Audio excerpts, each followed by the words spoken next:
You saw how when I was going to do the Irish Lena that I actually switched gears and did another project? It looks like that's happening again, actually. This is sort of the story of my life. I just do one thing until something else comes along, or I get bored and go to something else. So we are actually today, I'm super excited because actually today we are taking the Irish Lena and packing her away for a little bit. But the Irish Lena is going away for the time being. That project is not completed, right? We've got to do the overdress that goes over it and some other pieces that I really want to do for this outfit. But she's getting packed away right now. Actually, my best friend, her daughter is getting married in a few weeks, and they have the most cool thing. I went over to their house the other day, walked over there, and they said, "Oh, Terri, you need to look at this." And so they pulled out of a very old dress box that had some names and dates on it.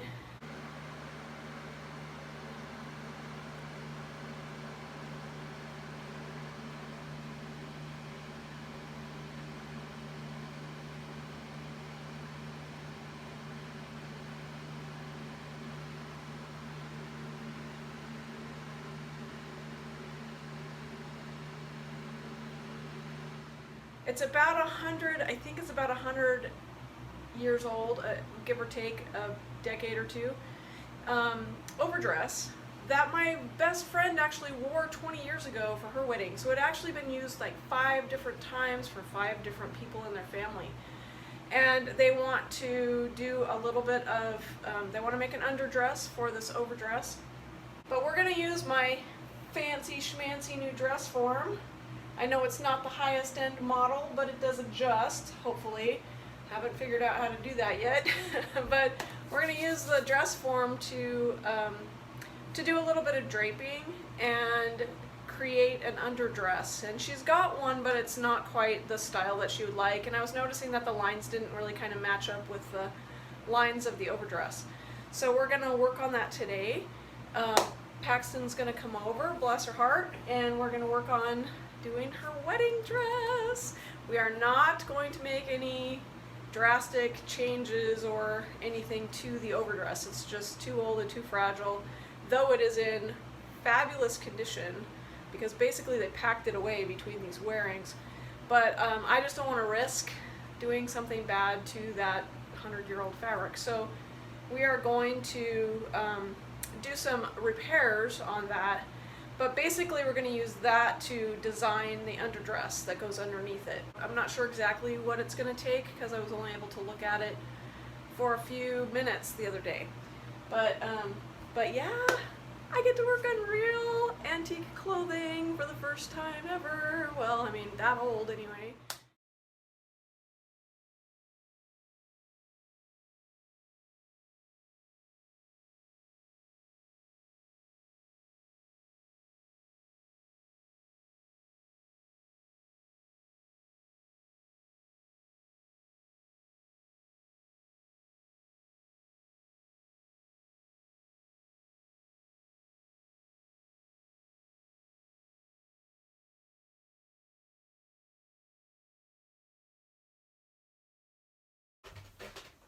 Okay, I have no idea what I'm doing. I have never taken a class in pattern drafting.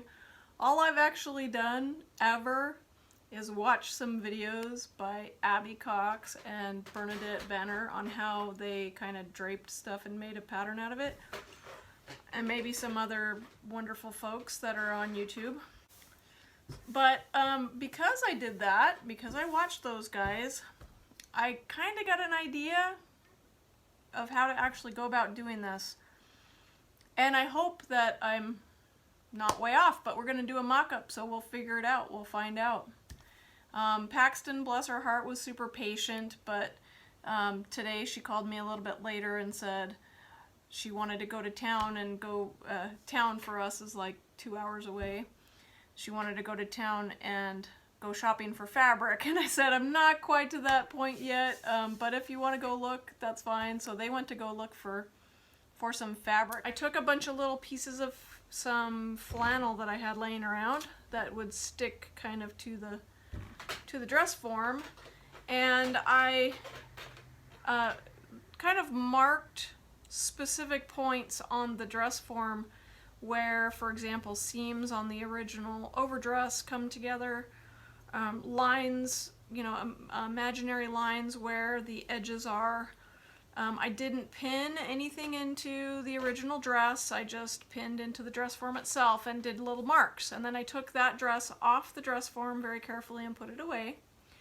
And then I took some pieces of flannel and started like just draping them to act like the piece would in an actual garment. And then I pinned them together in a way that made the form kind of the way that I wanted, and then I took a marker and drew the edges where the lines would be.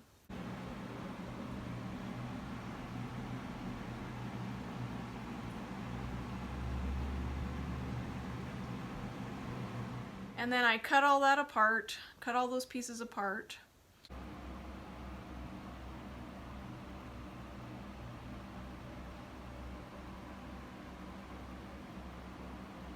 I got some handy dandy, boy am I glad I was cleaning out my back room. My office is a mess because I've been cleaning it out, but I found some banner paper, so it's a great pattern paper actually, and I didn't think I had anything that would work for that, so yay for me stashing stuff for a million years and not finding it.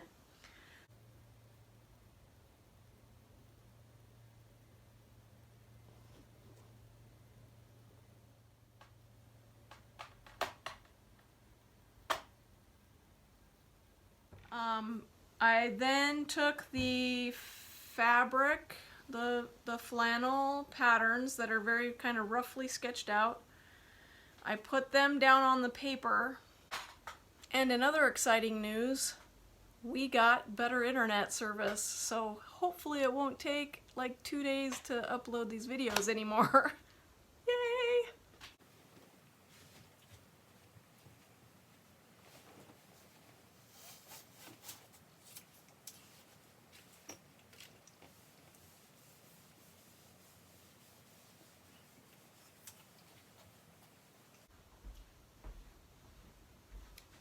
Should I be eating them on the middle of the fabric? It's mock-up fabric. I'm not spilling. I have an idea. Let's pin it to the dress form before we sew it together. That would be awesome. Let's do that. Scratch that. Pin it together and put it on the dress form, because earlier when I was pinning things to the dress form, the pins were actually coming out with a lot of glue on them, and I don't know if you guys have had that problem with one of these like adjustable ready-made dress forms, but very gluey, and it really got my pins all nasty. So no, we're gonna pin the fabric and not the actual dress form. Okay, we have the beginnings of something here. Though I'm very unfamiliar with darts, so that doesn't seem to be working very well, but there's a front placket that's tying into this front side piece that kind of comes down at an angle. That seems to be working, that part seems to be working pretty well. The bust darts, I had a couple of darts in here. One going here and one going off this way. And I seem to need to combine those into one, though that seems extremely bulky to me, but I'll read up a little bit on darts and see what we need to do.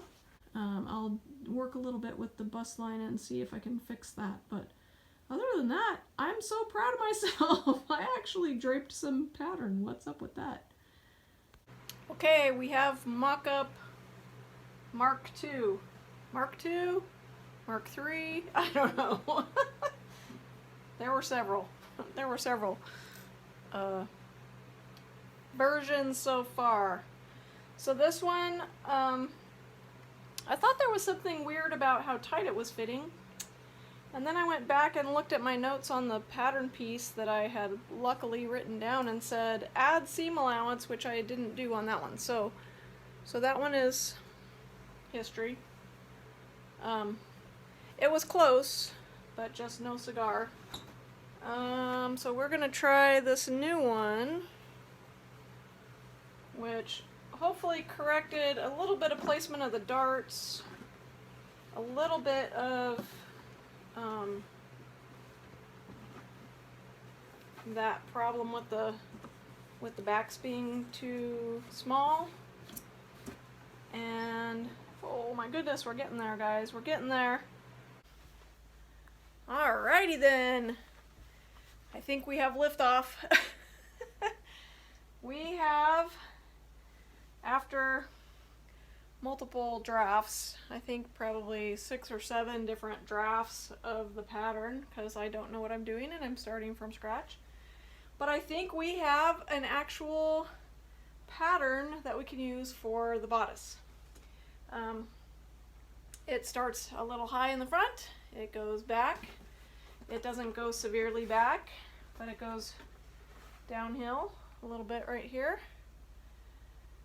It's wide enough in the waist for Paxton. We worked on the darts last time she was here. We're going to work on them a little bit more today probably, but I'm just trying to learn how to make that shape correct, but it's coming. It's getting closer.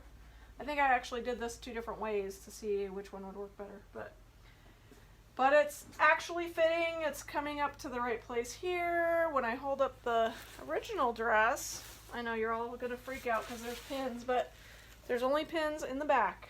So we're just going to hold this up and show you how it works with the overdress. So you can see the line is the same.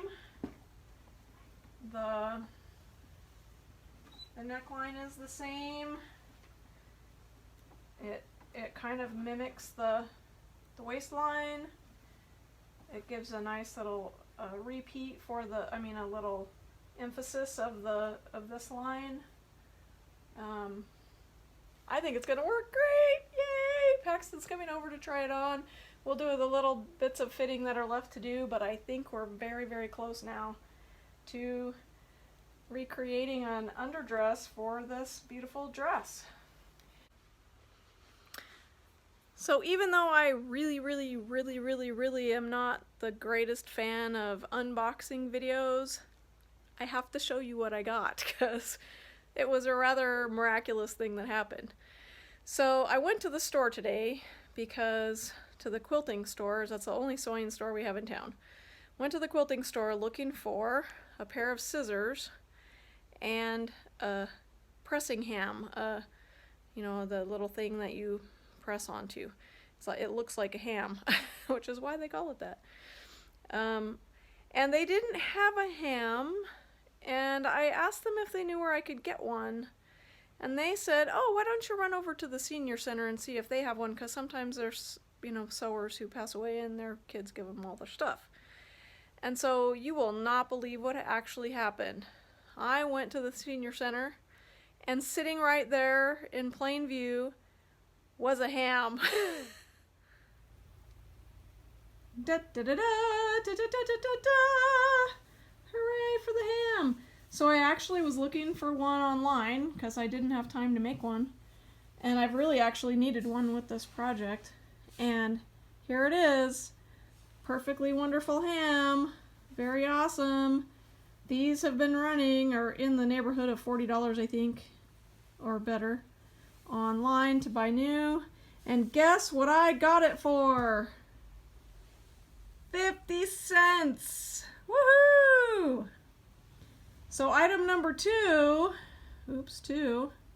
item number 2. I didn't particularly think I needed this, but I thought maybe I would, and I was actually having trouble doing some pressing the other day, and I thought I could really use a sleeve pressing board. And guess what they had at the thrift store? I have to wash the cover, but look at that! So awesome! So awesome. For Da da da da! $1! So excited. And I also found a really nice 100% wool raspberry colored jacket, like a dark raspberry for fall. And I'm so excited about that. And how much did that cost? $2! I'm so excited. $2. $2 for that beautiful jacket. So yeah, I had a great day at the thrift store today. In my own little local thrift store, and we don't really have good thrift stores around here because people here tend to not throw good things away. They only throw pretty ratty things away. But hit the jackpot today. So I've been making all of my drafts out of some white flannel that I had laying around, but this is the fabric that we're going to make the underdress out of. And of course it's got a little bit of stretch in it. And it's extremely shiny and slippery, so it'll be interesting to sew, but we're going to do our best. I haven't been filming about this dress, partly because I was just trying to get it done, but yeah, it took a lot longer. It took between around 8 and 9 mock-ups of the bodice alone to try to get the lines right. I wasn't too worried about the skirt because I figured that was fairly straightforward. What I didn't realize as I was doing it was that I had never added a seam allowance at the bottom of the bodice. So that's a little high. What I did do was, and also the fabric that Shantae had purchased for this, Paxton's mom had purchased for this, I thought was satin when I looked at it at first. And then I started working with it and realized that it was actually Lycra. So it's very stretchy in certain directions. Actually, as I was unpicking some mistakes, each of the weft threads is actually elastic. And so it is very stretchy. It did not a water spot, which was good because my iron decided to spit on it at one point when I thought it was completely dry, but it did not iron out very well, so there are some fair wrinkles in it. But what happened in the end was the bodice turned out fine, was a little bit thick, very difficult because the fabric is kind of springy. When you fold it over to do a hem or a flat seam allowance or anything like that, it kind of rolls rather than folds flat, and you can't really press it down too much. It doesn't press flat. So what I did was some top stitching along many of the seam lines, and then when I got done with the bodice and tried to attach the skirt, that became just a big mass of lots of layers trying to just roll and not go flat. So what I did was I hemmed the bodice. I did a little tiny hemmed waistband on the skirt, and then joined those two kind of overlapping each other a little bit. And I'll show you that as we do a little tour of the dress.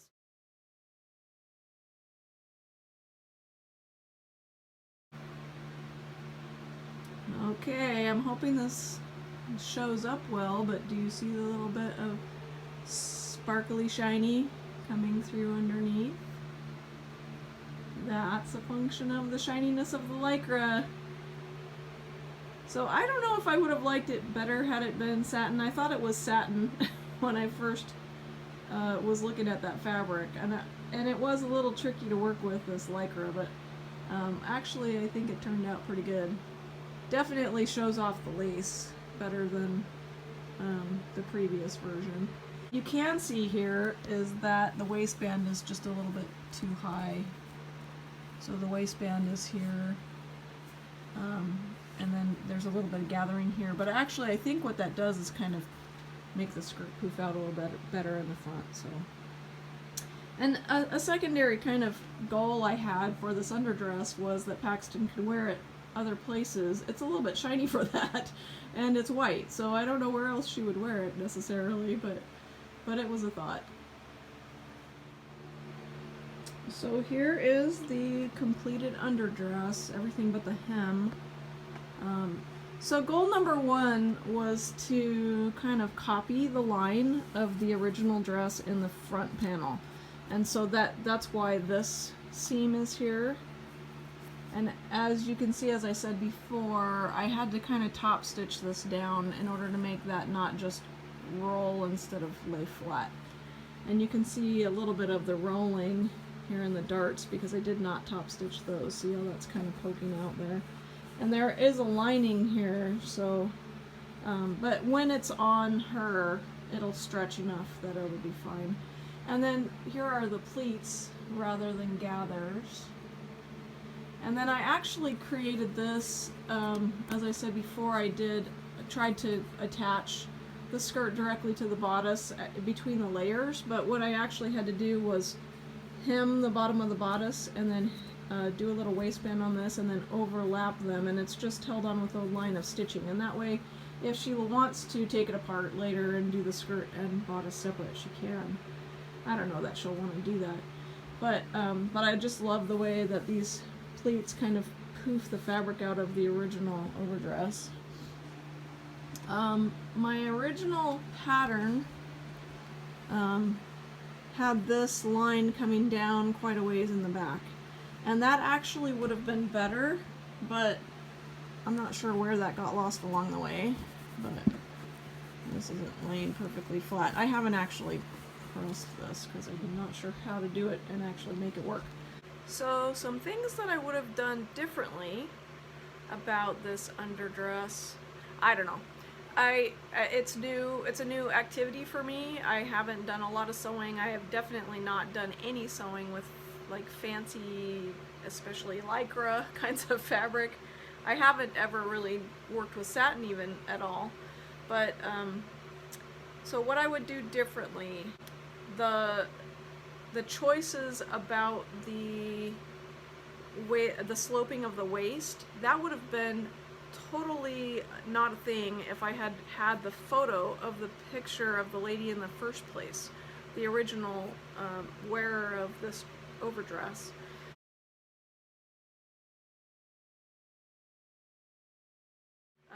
Because that line, I struggled with that sloping waistline.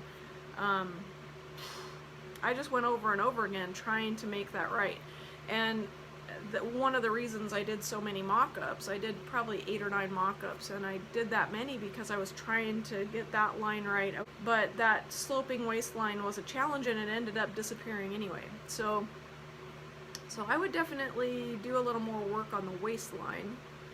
I definitely am going to remember to add the seam allowance in the front. That was just an oversight on my part. I added seam allowances everywhere else. I added extra seam allowances with every mock-up. I kind of made it more and more each time, but for some reason that waistline didn't get enough seam allowance added to it.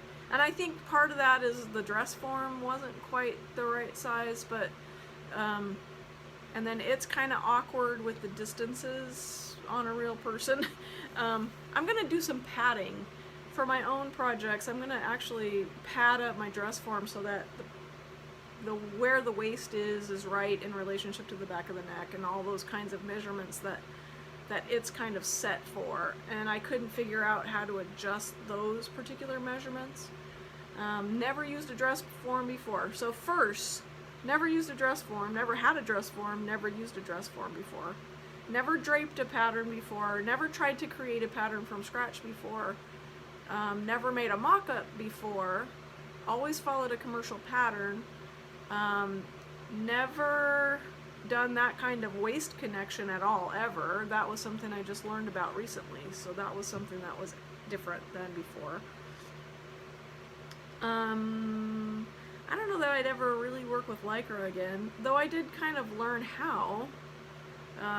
Like I said, it kind of reminded me of the 80s.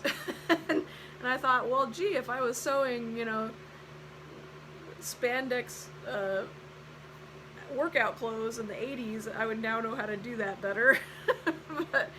but I don't know that I'd ever work with it again. I like I like natural fabrics. I like fabrics that come from plants and animals and not plastic. I like wearing natural fabrics. They are difficult to find nowadays. So other firsts, never done a dress with that kind of neckline insert placket in the front and back. It had both one in the front and in the back. Never used a pattern that included those before. Never sewn for anybody else before. Always sewn for myself. So working with a client, not that they're a client, they're friends of mine and I'm not charging them, but and you know, they're gonna be forgiving of me because it's an underdress and nobody's actually probably ever gonna see it in real life. But working with someone on something that's historical, so not ever worked with an actual historic garment before. And I did do some washing up and some cleaning up of that overdress, very gently, very carefully. We washed it in a net bag with some Orvis paste, did multiple rinses, did a little white vinegar rinse to try to lighten up any stains, and then super rinsed it with distilled water after that to try to remove as much of the acid as possible. We don't want to destroy the dress in the process. There are a few repairs on the overdress that she wanted made, but I don't know that I'm going to be able to find a thread fine enough or thread in the right color to actually not make it look like I botched on a white piece of something. So we'll see. I'll have to try to find some off-white thread and see if I can get some thread fine enough to make those little small repairs with. And they're just tiny. They're like a little tiny place where the stitching has come apart, maybe a quarter an inch, half inch, on a seam. So they're not going to be a visible repair. Anything else to say about this dress? I just loved working with this lace overdress. Luckily it was in very good condition, and so it withstood, you know, being put on and off the dress form, and I was extremely careful with doing all of that, but I'm glad that it was in good shape because inevitably you kind of pull on things a little bit as you pull them on and off. Very happy to work with Paxton. She's been delightful. Most brides, when they're like in the middle of getting ready for weddings, and she wasn't quite sure when the wedding would be, but then it had to come up suddenly. Her fiance is in the military and they kind of have to plan around what his free time is going to look like. And so they are getting married towards the end of October. It's now the end of September. They're getting their pictures taken. They were supposed to be getting them taken tomorrow. They have postponed that another week. But so we have plenty of time to finish the dress. But yeah, it's done. Yay!